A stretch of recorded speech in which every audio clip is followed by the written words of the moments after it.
What's going on, ProGuides fam? I'm Tia Johns, and welcome back to the channel. Today we're looking at a question we've read in your comments, and one that our coaches receive a lot. What should I practice first? Obviously, this answer is going to be different for each person, but we're going to break it down so that you can find your perfect practice routine.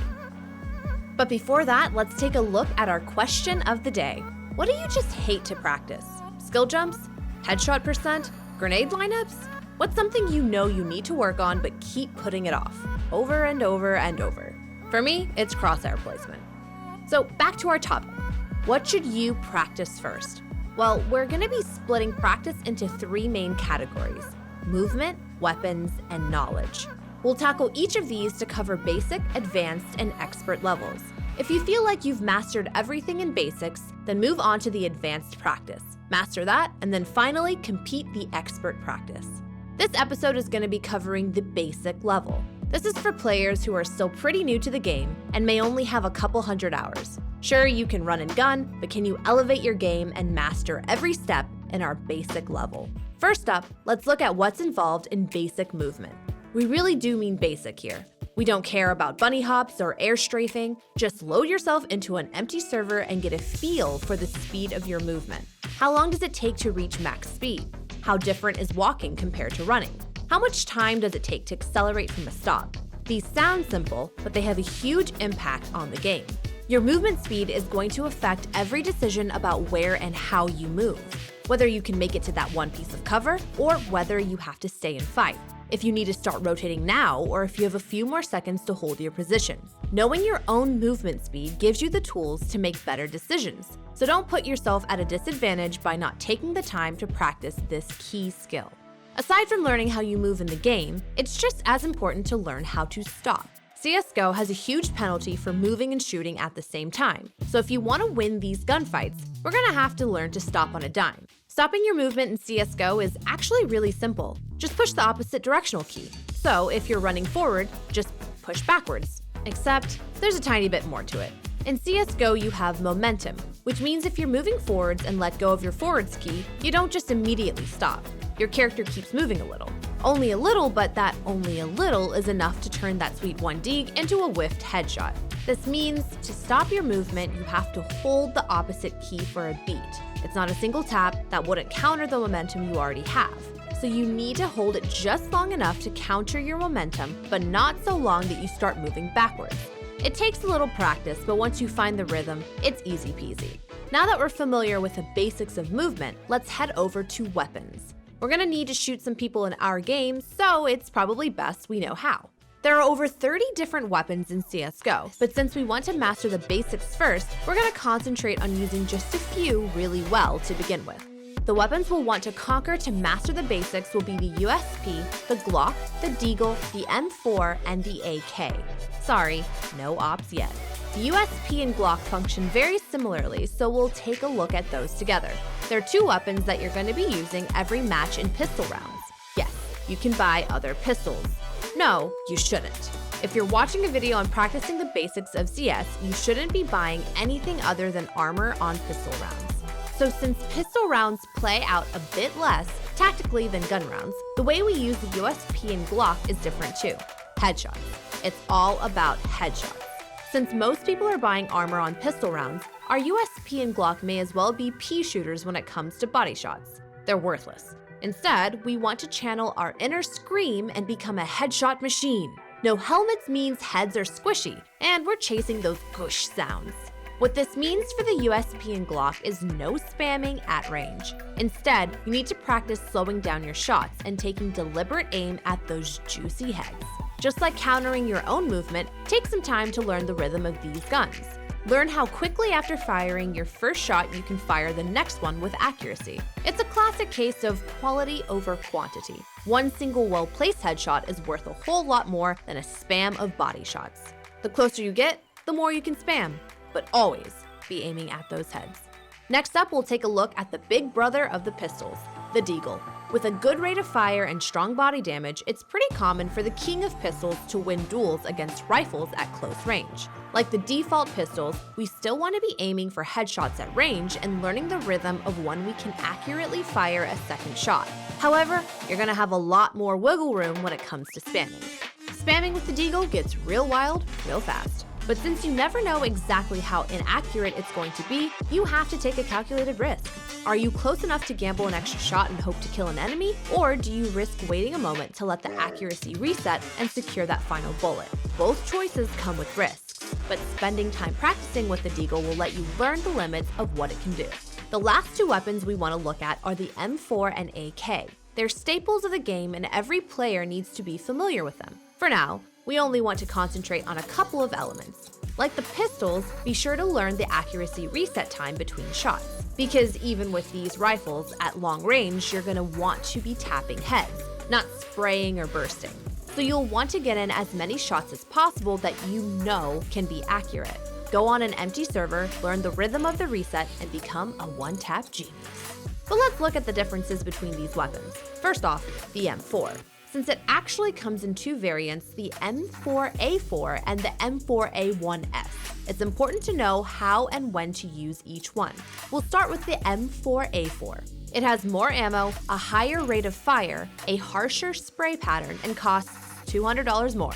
Because of this, it's a strong all-rounder, but most suitable for anchoring a bomb site or close to medium range fights. It simply kills faster than the A1S. So we're probably going to be in the middle of a lot of battles during a match. And since we have a stronger spray pattern than the A1S, M4A4 users will want to practice improving their reaction time and their spray pattern control. For now, just concentrate on mastering the opening 10 bullets of your spray. Because let's be honest, if you're having to fire more than 10 to take out just one person, something has gone horribly, horribly wrong.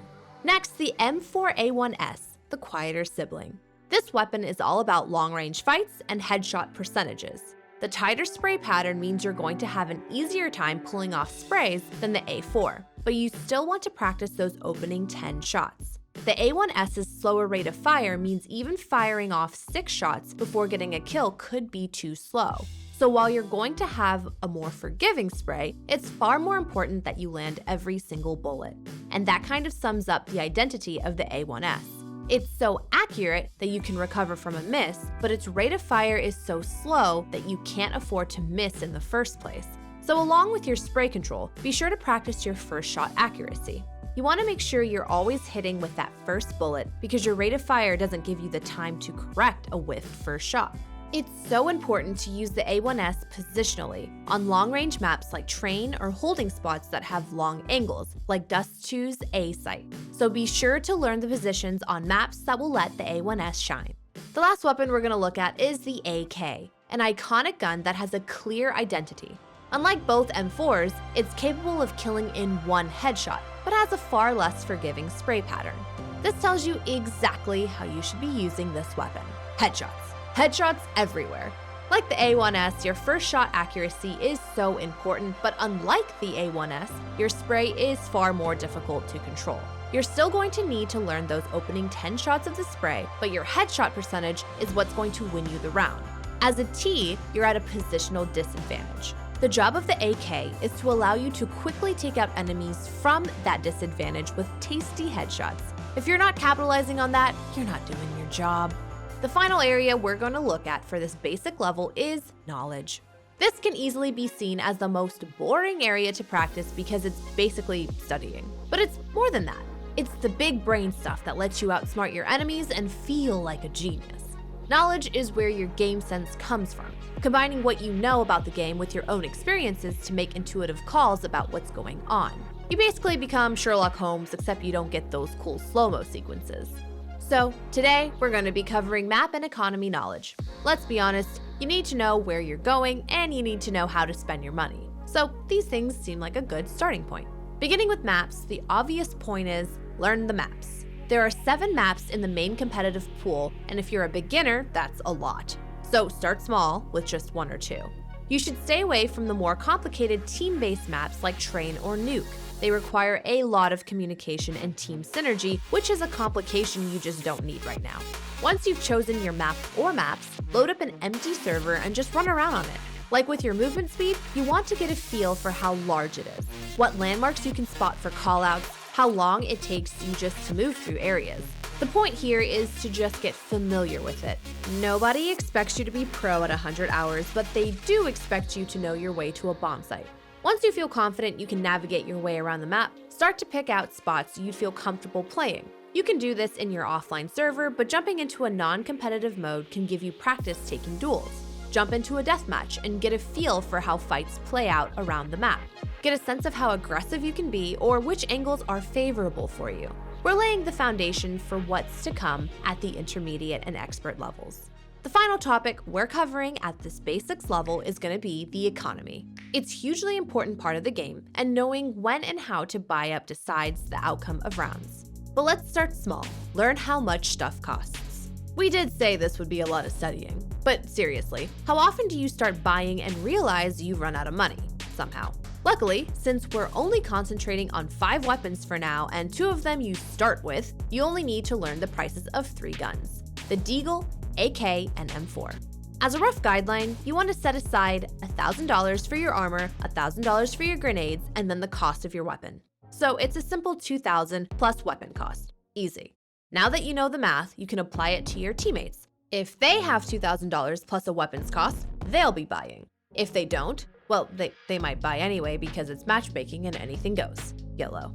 If you're unsure whether you should be buying or not, just go with the majority. If 3/5 of the team is bought, buy with them. Even if it's a crappy buy and you don't think they should have bought, still buy. Because having most of the team buying is going to be a lot more effective than only 2 people affording a full buy next round. A bad plan with conviction is still better than half of a good plan. And that's going to be it for part 1 of the What Should I Practice First series. Remember, this episode is just covering the basics, so if you already knew a lot of this, be sure to check out our upcoming advanced coverage. We'll be going over practicing more complicated elements like stutter stepping, opping, and map rotations. But until then, best of luck grinding, and I'll see you in the next one.